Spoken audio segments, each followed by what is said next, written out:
There is a question, is the attitude of Islam to history. And in fact, what we find, the basic attitude is that all history is in fact an Islamic history.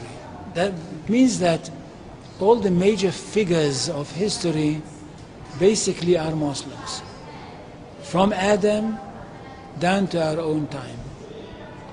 So if the Jews or the Christians are demanding something and basing it on the fact that there was a king called Solomon or a king called David or a prophet called Moses or Jesus, then of course what they are doing, they are saying something which is not true, or in fact they don't know that all these figures were basically Muslim figures. They were, in fact, since the creation of the world there is only one religion, and this is the religion of Islam.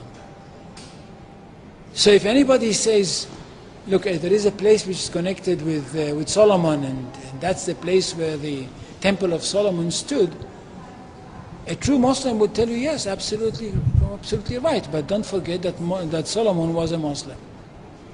And David was a Muslim, and Abraham was a Muslim, and Isaac was a Muslim, and Jesus was a Muslim.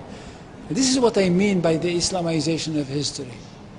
And you can understand that through Islamization of history, you've got Islamization of geography. Anywhere which was connected with these people, or with these prophets, which were all Muslims, becomes a Muslim territory. And therefore, when Islam was not in that area before Muhammad came to it, but it should have been there. In that area, I mean in the Middle East or other parts outside the Middle East, which are now Muslim parts. Any place like this had to be freed, not to be conquered, had to be liberated.